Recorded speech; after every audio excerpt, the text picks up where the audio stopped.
Hello and welcome to What's on Your Screen. I'm Matt Watts. Coming up on this episode... Smile, sir, you're on Snapchat. Jumped in the air, screamed Michael Jordan, slapped me on the head. But they're all so engaged with social media that how can you avoid it? If you're new here, this podcast is all about the different things each of us see when we gaze into the depths of the internet. For example, I unfortunately have a TikTok account and there isn't time to explain why I've made that mistake. But if you scroll through the recent videos I've saved, you'll see cats in cowboy hats, unusual architecture. Bruv, I'm not gonna lie, what a spectacle. Designed by Ricardo Bofill in 1975, it was a residential building aimed to address most of the problems in modern city life. Unexpected clips of archive footage. What's your ideal man? Somebody with long hair who's fairly slim, with a neat bottom. I like men with neat bottoms. Horrifying AI videos of Dobby. Dobby on toast is the newest and most exciting food experience to hit the wizarding market. And videos of cities I know recreated in PlayStation 2 era graphics. And it's my own strange cocktail of intrigue, procrastination, and stupidity. And I'm willing to bet that, despite the vast numbers of people on the internet and the way that we're all categorised into increasingly niche marketing demographics, my corner of the internet remains unique to me. And yours does to you. Anyway, today's episode is thankfully not about AI Dobby and his surprisingly harrowing admissions, but it does have some strong language and adult themes, so don't say I didn't warn you.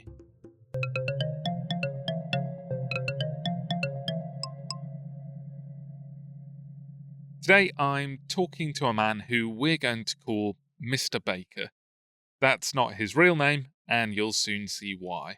A long time ago, I did stand-up comedy, and I loved it. It was good fun, and unfortunately, the university that I went to, well, maybe unfortunately now anyway, had a YouTube channel which was very hip and cool at the time, and buried away was a video of me doing stand-up comedy that, you know, I'll put my name to it now. Like, I do stand by it. Like, it was, like, I'm not ashamed of it. Some of the things I said, like, I will be like, oof, I wouldn't say that now. How old were you? 19. Okay. Talked about my dad walking in on me wanking, and he's a vicar, so I said something about bashing the bishop.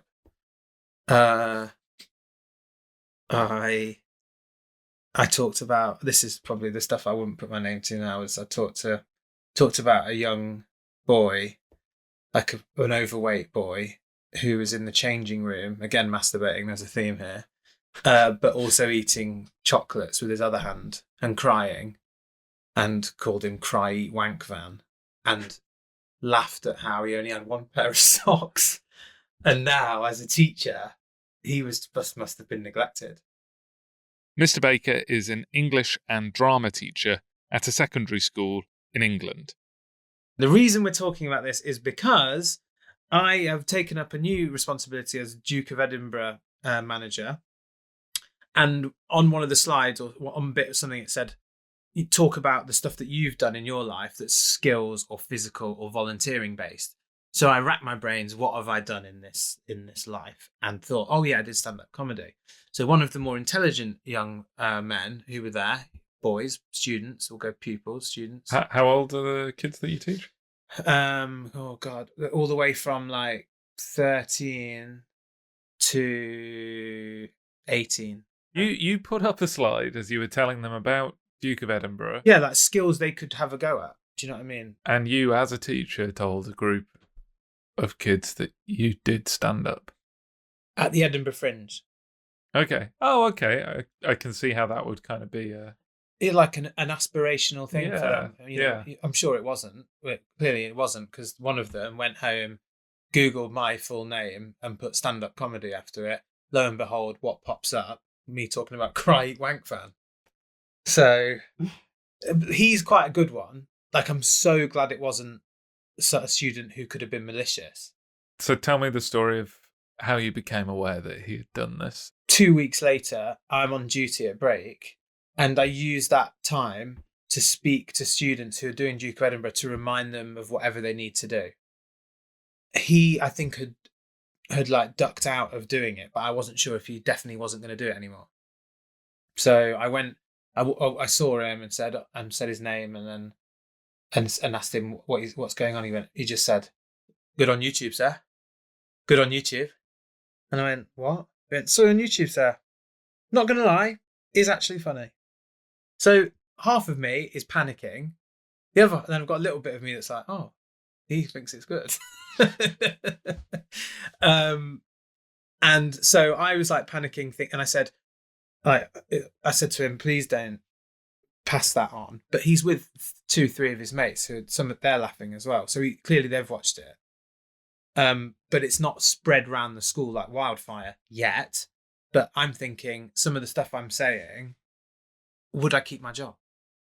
Oh, really? Well, not that they'd get rid of me, but if every student there, or most of them, had seen these videos, it would make my position really difficult. And also, I don't think I'd have to leave, but it's unprofessional, isn't it? It's a long time ago, but it's unprofessional, I suppose. So when you say it would make your position difficult, do you mean you wouldn't have the authority to tell them not to be rude, or to not just to bully a constant, someone? Sir, are you bashing the bishop? Did your dad catch you last night? It would be constant. It would be absolute. I'd be terrored by these teenagers. So I thought, I need to get that taken down. I need to let the school know that a student is aware of it. And you had to approach the head? I mean, thank goodness, no. So they've got someone I know who's on senior leadership, who's used to be, before they got that position, part of the drama department, who's like a trusted person of mine at school. So I thought I'd like put it by her first, let her know what's happened. Where do we go from there, sort of thing. So I'm being open with the school. Told her, she went, right, okay. Did you tell her details? No, I just said it would be deemed now as unprofessional. I didn't say it's actually pretty funny, I do stand by it, but I said all the other stuff. And then someone emailed me saying, you need to contact YouTube and try and keep pursuing that to get it taken down. Here's a template of the vocabulary you should use. And it had stuff like about mentioning safeguarding students and maintaining a position of professional authority. And so there's like keywords that if you send a letter or an email to YouTube, you're more likely to get it taken down. That's interesting. So that suggests they've had this problem before, or something like it, if they've got this template ready to go. Yeah. But I didn't ask because I was quite embarrassed because I thought, I don't know if you're going to watch it or not. And some of these members of staff are like 60, in their 60s. And if it doesn't work, if I'm grimacing now, a few years later, they're like, oh, I wouldn't say that now.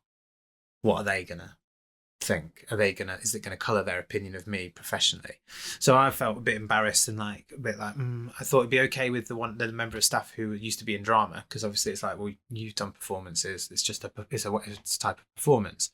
But like this lady in finance or admin who, yeah.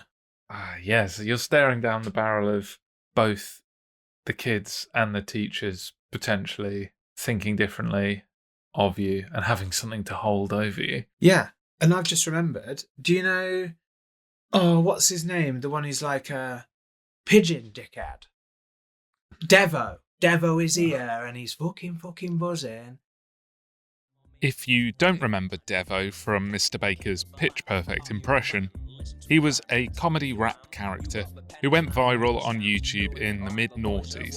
Summer is here and it's fucking buzzing. Have a can of Kestrel and I'll kick my girlfriend's head in. He was a Burberry cap wearing satire of chav culture and a kind of music best described as N-dubs adjacent. Devvo was a fucking teacher, and his online persona and everything he was doing got found out and he got fired. Now, I'm not saying I'm Devvo, but like I had a reason to be worried. It's true. In 2019, Christian Webb, who had been a primary school teacher for 4 years, was fired when his bosses discovered his past as Devvo.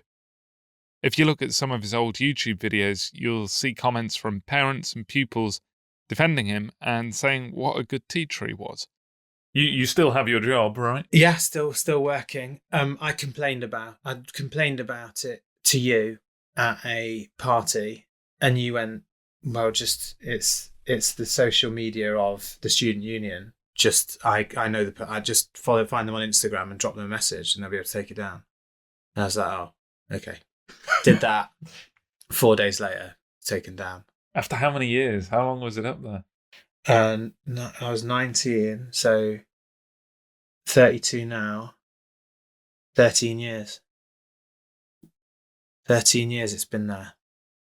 And people would watch it now, I'd tell people I did stand up, there's a video, and they'd watch it. So it's not really, it didn't take off. But what was the most recent time you did that, do you reckon? Well, I kept checking to see if it was going to get taken down.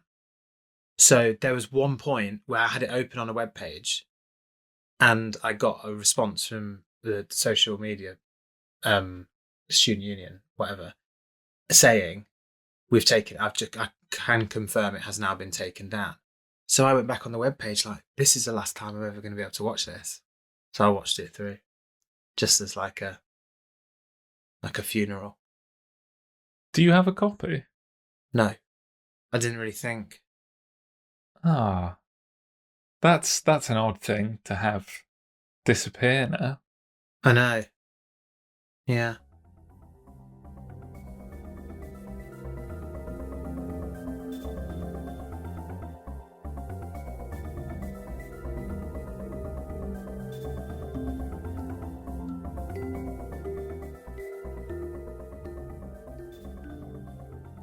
You've been teaching in an era where kids presumably have phones, have had internet access since they were like 3.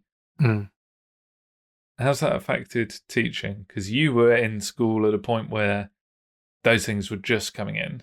Yeah. And we were very early on, but it was still, baby. Yeah. And a lot of it was desktop based. Mm. So it wasn't constant interaction. So what kind of things do you see in school that are significantly different to the 15, 20 years earlier when you were in school? Well, generally speaking, you don't see the phones because they're banned, apart from for post-16 students. They're allowed to, but only when they're away from the lower school students. But badly behaved students, or students that are having a really difficult time or given up on school for whatever reason, they might have to get their phone out. My first day at that school, I was walking the students out. It was my first day teaching in secondary school because I moved from primary. Some tall, like year 11, just went, "Smile, sir, you're on Snapchat." And it's like, what? I know, I'm at work. I can't be on Snapchat. And then you're like, where's that picture going? New teacher at school. People edit the picture, maybe draw on it, draw a dick on my head. Do you know what I mean? And it's like only because I had a camera in my face on the way out of school. And then I've had people say, "I've seen you on Snapchat, sir." So when the school bell goes, they're supposed to not have their phone out still until they get off site. But as soon as they're out of classrooms, to get their phone out because they're arranging, meeting up with their mates to get home, replying to messages, stuff like that.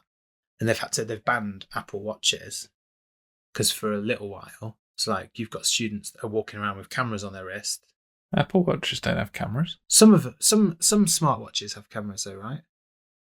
Maybe other smartwatches do. I've seen in the past the students with a camera on the watch. Those were spies. Oh gosh, trying to find my YouTube videos. Yeah. But anyway, really? Well, I mean that's horrifying though. So they've got wearable cameras. Or they can just ring their mum. They don't like the way I'm speaking to them. Ring their mum with that, and she can listen into the conversation. See what I mean? So they got banned, but staff still have them. Loads of staff have them because they can read messages from their like husbands, wives, children, whoever, whilst working. Just like scroll on their wrist. So it doesn't look unprofessional. Yes, but it's still. I think it's not. I don't think that's fair. on the students, because we've said you can't have this, but I can look at the text from my wife while I'm supposed to be teaching you. But anyway. So has that changed the way you behave in the classroom, thinking you could constantly be being recorded? Yeah, but it got shut down very quickly because, well, I kicked off about it, and I think other people hadn't realised it was because it's uniform policy. Have you heard horror stories from other teachers?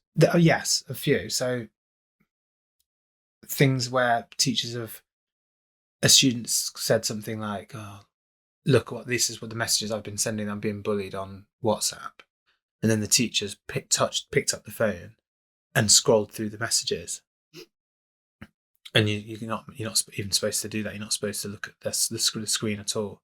If they've got something they want to show you, they need to talk to you about it. Or there's like 1 or 2 designated members of staff who are trained because they might come across something that would put them in an illegal position. Wow. The policy is you don't touch a phone in case there is sexual imagery of an underage person on there. Yeah, or swearing, or not that that's illegal, but it's still not good for me. It's not. I shouldn't be looking at that. It's not good, is it? I'm not sure why. Because surely you hear kids swearing all the time. Not all the time. No, I keep a very calm environment in my classroom now. There's not much swearing in there. In the corridors, yeah, quite a bit. Language. Walk on. There's been times where I've allowed them to get their phone out for specific things, but I'm not supposed to. But it's like for the DOV, they have a DOV app. Some of them are struggling on logging in. Well, what? And they're like, oh, the password's not working. So I'm like, oh, show me.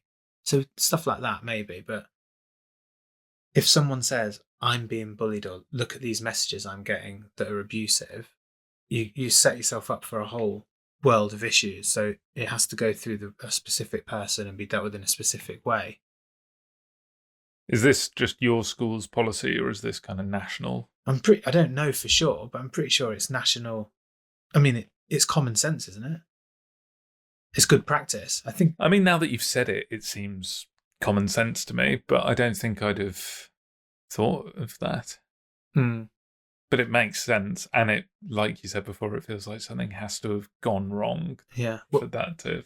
This other teacher that I was talking about took photos on her phone of the student's phone, like as proof, as evidence, and she got really told off. Got told off because of the possibility that she could have come across something she shouldn't have. I think it's never said explicitly. It's because of that. It's just it's putting yourself in a position where you could come under fire, because the parent could say, well, why is that teacher going through my child's phone? But it just puts you in a position that it'd be better not to be in. I've had it before where I said something to a student that they didn't like. They asked to go to the toilet, went to the toilet, text their parents about it. 10 minutes later, I got an email complaining from the parent. They all go to the toilet to use their phones.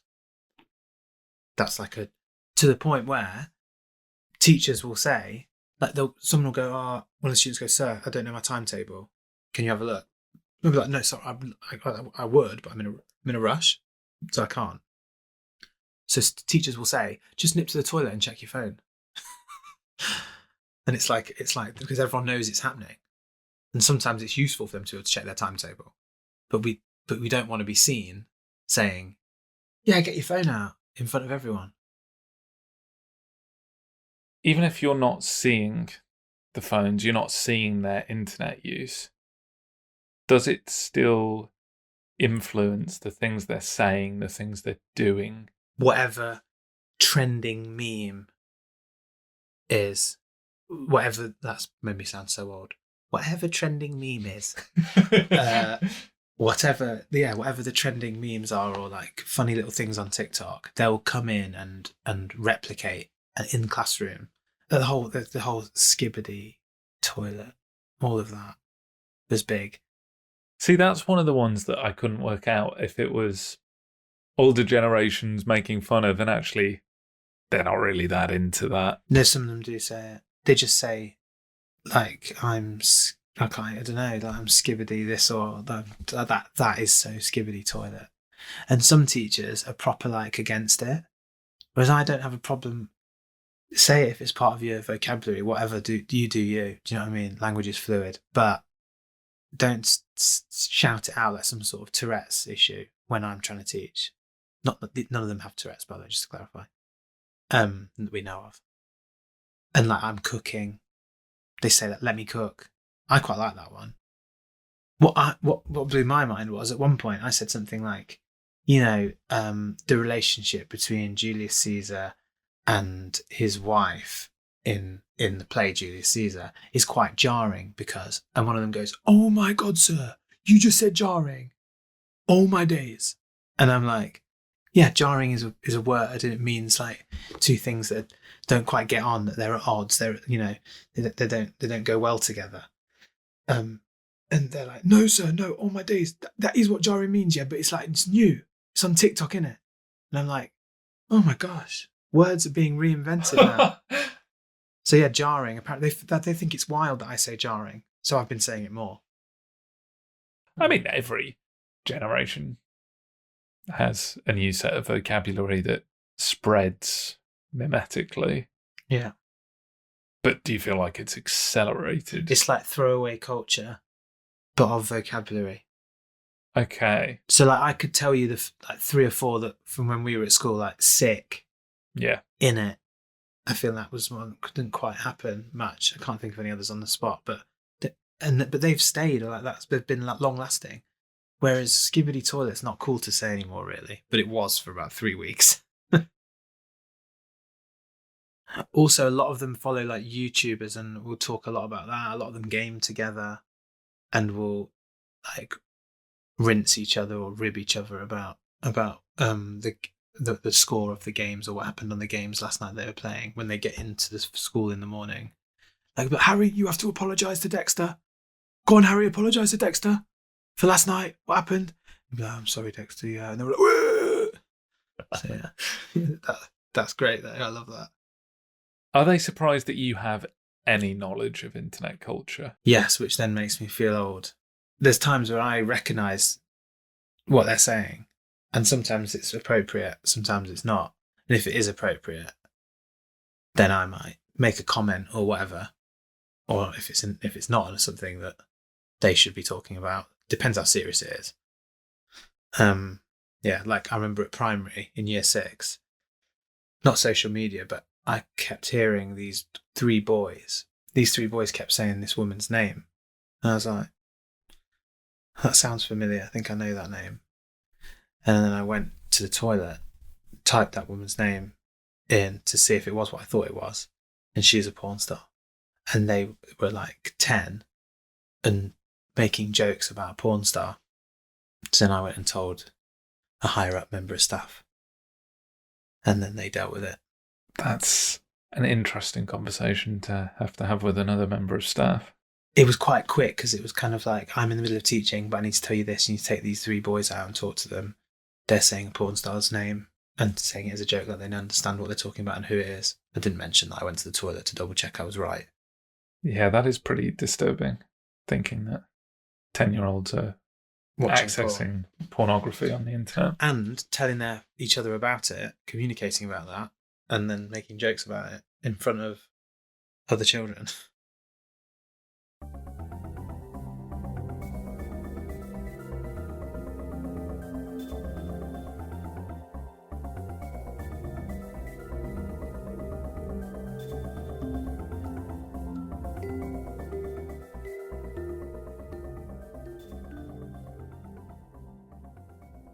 One of the ones they were all talking about at the minute is this one gorilla or one ape or something versus 100 men.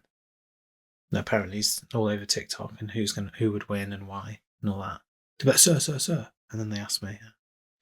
I quite like those ones. Yeah, because it's not like you're being tricked into saying something scandalous. Yeah, I can't even, I have to turn a bend out of those sort of conversations on the regular. Could you give an example? No, because I just do it every day. I can't think because I can hear the tone in their voice, so I automatically disengage. Okay. Yeah. You're like, I'm not going to be trapped in this. Oh, I know one actually that was particularly bad. What was that woman who got the hooked her Oh, yeah. girl? Woman, sorry. In 2024, Hayley Welch went viral for her disarmingly candid response to an on-the-street interviewer. What's one move in bed that makes a man go crazy every time? Oh, you gotta give him that hawk to and spit on that thing. You get me? I don't get you. I think you gotta demonstrate. Hawk to and spit No, on it. Spit on it. And if you actually hadn't heard about her, this is going to sound like I'm making it up, but that video got millions of views. The phrase spread like wildfire. She capitalized on the fame, founded a company, registered trademarks, got an agent, sold merchandise, threw the first pitch at a New York Mets baseball game, and started a video podcast called Talk Tuah, which is an undeniably excellent name. Oh, and there was also a Hawk Tuah crypto coin that may or may not have been a massive scam, but we simply don't have time to get into that. So a load of the boys would keep saying the two words with a lot of emphasis. And so obviously that's sexualized behavior. It needs to be shut down. It's not appropriate, etc., etc. But then these group of lads would, because they know I'm a drama teacher, they go, sir, just check this performance, yeah? Let me cook. Check this performance, yeah? And then they do it with like quite impressive vocal skills. Do you know what I mean? But it's still just inappropriate. But they draw me in and then hit me with something they know that I'm not going to like. Is the joke there that they don't think you know that reference to that video, so it's funny that they're kind of doing something that you don't understand? Or is the joke, we know that you know, but you can't address it because it's inappropriate? So sometimes it starts off as the first one and then it becomes the second one.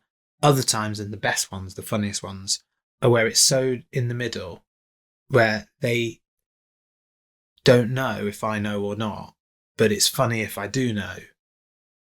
But it's funny if I don't know as well. And if they see even a hint of recognition on my face, they find that hilarious. So you've had to perfect the poker face? Or just look away for a split second, do a little smirk, and then turn back around. One time, a boy crept up behind me, jumped in the air, screamed Michael Jordan, and slapped me on the head. Hilarious. But in the moment, I had my back up and was quite like, I've just been assaulted. Not assaulted, I've just been struck. Okay. And it's behaviour that you can't endorse. Tolerate. Yeah. He was doing things like coming up really close to me and pretending to force choke me. He was quite a troubled young man, as you can imagine.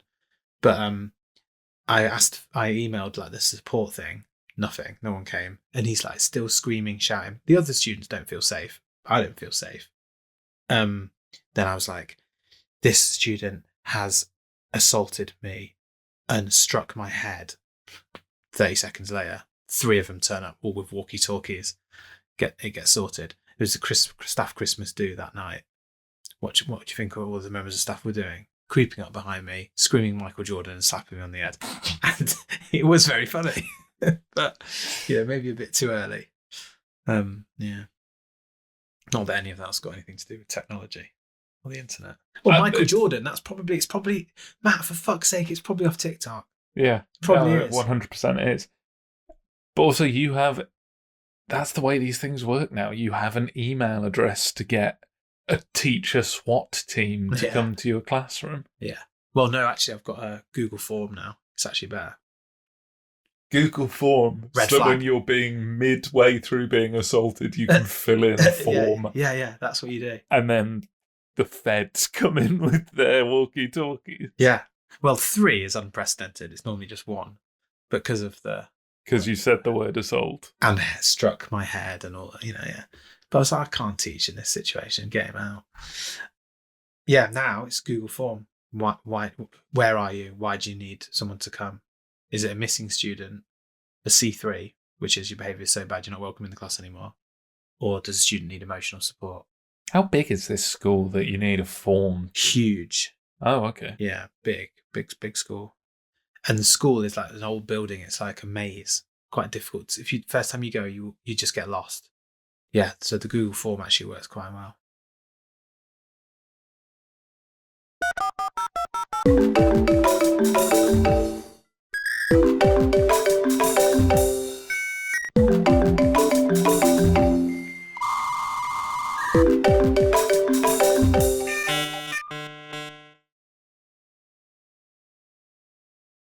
How much do they actually learn about the internet? So they have like online safety lessons at primary school, which a lot of teachers find challenging to teach in an interesting way. They have that, not particularly well taught in schools, in primary schools, in my experience from what I've seen. I led on it in my old primary school because I thought it was important, and I've always been more clued up than a lot of other teachers. A lot of e-safety taught in school, online safety. That's to do like not sharing passwords, how to look out for phishing and fake news. That's like the early parts of that are remarkably similar to corporate training on online safety that I've written. Oh, really? Yeah, like people in banks are given to do and stuff. And we're teaching that in primary school now. I guess that's progress. Yeah. Apparently. And then secondary school, they still have online safety lessons, I think, as part of PSHE, personal development class. I think they have a bit of that.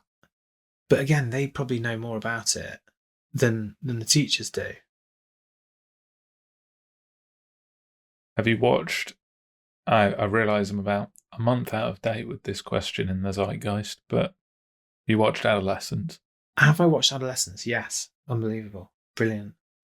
From doing a bit of research after watching it, though, and speaking to some of the students at school, they're not all aware of these. It's not like emojis are a secret language that the young people are all using against us. So I think there's a bit of oversimplification there, or maybe not done by the people who made the show. But yeah, there was a bit of a generalization. I saw like people on Facebook, old people social media. This emoji means this emoji means that. And other teachers were sharing it like, oh my gosh, but people are being bullied or being called incels and we don't even realise it. So, well, actually, not everyone is. They're not all conspiring against us with this secret language. That's funny that's what they took. They're like, quick, write down the bit where he explains the emojis. Yeah. That really wasn't the point. No. If you haven't seen Adolescence, the second episode is set entirely in a school. It's like getting the worst parts of a month of working in a school and compiling it all into one day.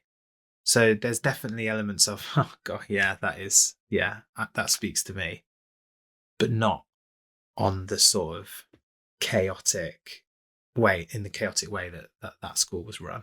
But there are people like that, like the caring, soft, oh, okay, and then, what is a tick and what is a talk? Do you know what I mean?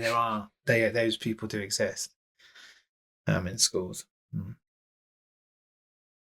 I think the students are very clever with what they know they're allowed and not allowed to say in public, around adults, around teachers, but they know no one can police what they think. Do you know what I mean? So I remember when there was this whole thing on the news when it really blew up about Andrew Tate, that there was this generation of young boys and young men who is like an idol to. And I was really worried. I listened to like a podcast about it and I was thinking, I work in an inner city primary school, and I'd heard a student, I can't remember why now, but I'd heard a student mention his name. So I was like, this could happen here. So I did a load of research, put together a PowerPoint and did an assembly about influencers in general and what's in it for them, and how people become influencers, how they make money from it, what the point of it is. so that it wasn't like targeting just the boys. Because also, like, beauty standards for girls in social media and stuff and through influencers is dreadful. And it's not just for girls, but for boys as well. But especially stereotypically for girls, it's horrendous. So did an assembly about that and felt like I'd done something. Do you know what I mean? And the teachers told me that I had conversations about it after the assembly with their class, and people spoke about Andrew Tate. And then there was like one of the senior leaders like made like a little, not like a little group of boys that had mentioned him and talked about him, and like a lunchtime group where they like talked through things. I mean, it would have been nice to be there, but because that sounds wild. But yeah, so my school anyway, at least, was proactive in doing stuff about it.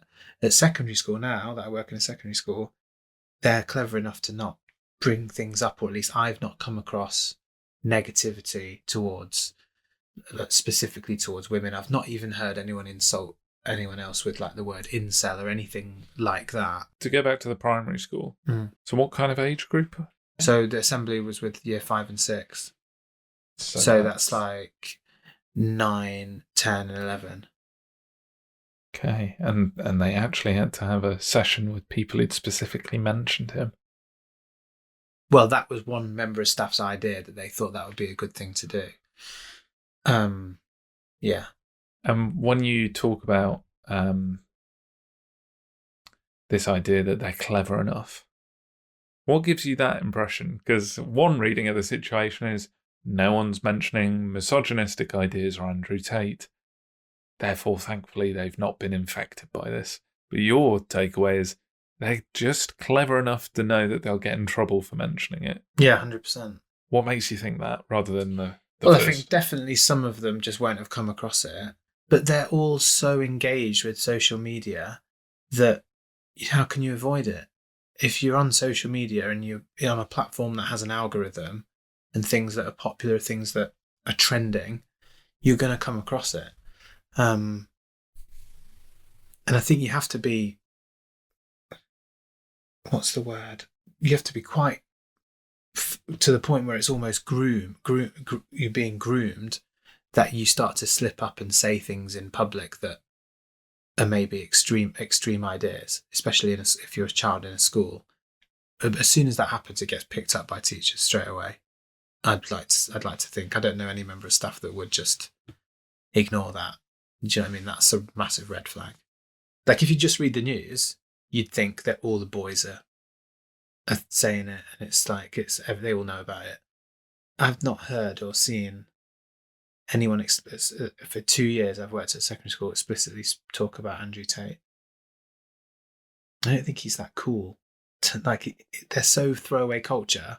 1 week it's one thing, next week it's another. So you think they might have already moved on from him? I mean, there's a lot of speculation going on here, but I don't know. Yeah, that's part of the problem, though, is you just don't know. You just don't know whether they're aware, whether they're not bringing it up. Because the way my mind's gone when you say that is maybe there's a possibility that Andrew Tate and that kind of ecosystem of groomers, I think it is correct to call them groomers, because it's almost like a multi-level marketing cult that he's grooming them into. It just also happens to have a strong, disgusting flavour of misogyny in it as well. But I wonder if as part of the grooming process, they say don't tell your teachers. Who knows? Yeah, maybe. It wouldn't be, or at least maybe not specifically teachers, but other people wouldn't understand. Other people, no one, only you know, and then that isolates them, doesn't it? Which is kind of how grooming 101. Yeah, is don't tell anyone else about this. This is our secret. I suppose we're talking about the boys a lot. They're not saying, "Oh, I've watched this and Andrew Tate says this" or whatever. But what about the girls? There's definitely been, like, they've been subjected. A lot of the girls have been subjected to like sexual or sexualized language that's inappropriate. So, like for example, there's been lads that have said things like, "Pull your skirt up, I can't see your ass" when you're walking up the stairs. They're essentially getting catcalled by lads in the That has happened. school. Yeah. That's pretty gross. Yeah. Bad, isn't it? But you don't see that as part of this kind of misogyny, Andrew Tate. Well, yeah, that is, isn't it? I suppose that's interlinked. But that would sexualizing these girls, that would happen before Andrew Tate was born. Sometimes it can be a little too easy to focus on problems, both new and old. So it's always nice to see signs that we are progressing, at least a little bit. I remember when we were at school, like the use of the word gay to define something as negative was everywhere, and other words that are so not okay that I didn't use, and people didn't use for someone who's homosexual, just something that wasn't good or wasn't nice. That's gone now. I don't hear that in schools at all.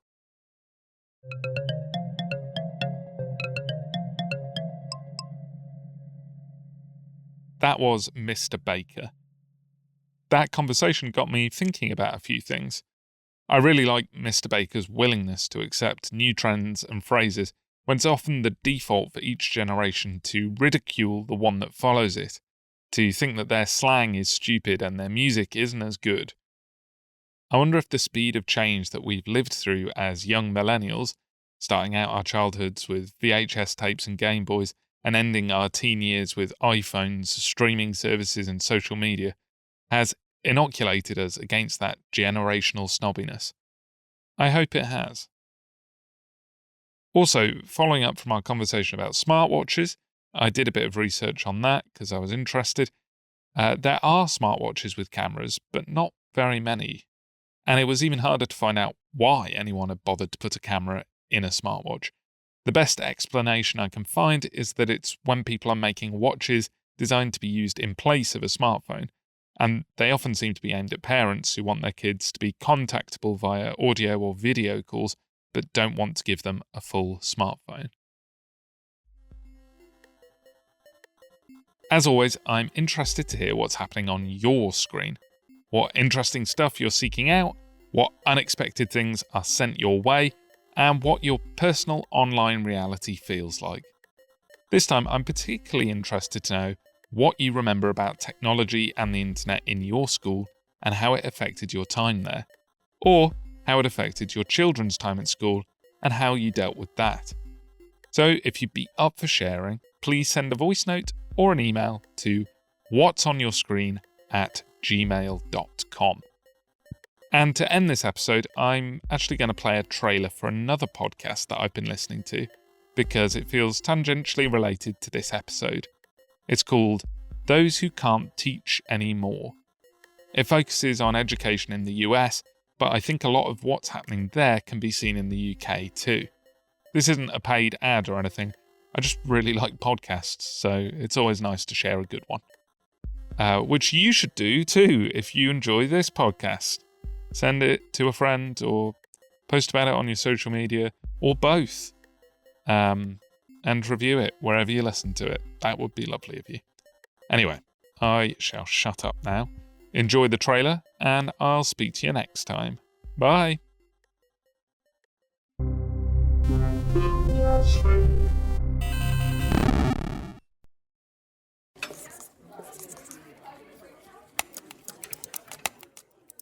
I want you to imagine your favorite teacher. Now think of the moment that made this teacher your favorite. I'll give you a second. Got it? How cool is that moment? What impact did that have? Now imagine if they were never your teacher and you never had that experience. Imagine if they couldn't pay their own bills or were struggling with their own mental health. I loved teaching, and by the time I quit, I didn't love myself as a teacher. or were perpetually exhausted, or were simply sick of not feeling valued. I'm not a martyr and I'm not a disciplinarian. I'm a teacher. So they left education before you got to have them in your life. They went and found a new career. What would you have lost? This is Those Who Can't Teach Anymore, a 7-part podcast series exploring why teachers are leaving education and what can be done to stop the exodus. My name is Charles Fournier, and I'm a high school English teacher. In the 10 years that I've been teaching, great teachers have been leaving the profession, my wife included. And those numbers have only increased with COVID. So, in order to root out why teachers are leaving and reflect on my own ambivalence towards teaching, I spent the summer of 2022 traveling, researching, and interviewing teachers, parents, students, legislators, professors, and administrators to try to find out why good people are leaving education. In February of 2022, the National Education Association reported that 55% of teachers are thinking about leaving the profession earlier than they had planned. How many favorite teachers is that? How many important connections is that? We need to listen to why people are leaving, because brilliant teachers are leaving. So that's what we're going to do. We're going to listen. I feel like you have 3 options: fight, flight, or apathy. And to understand how we got to this point, we will spend time looking at the history of education. School is still very much falls within an industrialized model. The perceptions of education. I think a lot of public perception of educators is that we're very little beyond babysitters. And the politics surrounding education. The folks that are making decisions about education don't understand education. And by the end, maybe we'll see the value of taking steps to hold on to these teachers, to provide conditions that will foster an environment that allows those favorite teachers to continue to have an impact on kids. Or teachers will keep leaving. I'm Charles Fournier. Tune in to Those Who Can't Teach Anymore, coming every other week this fall. Be sure to subscribe to this podcast so that you will be notified when each episode is available.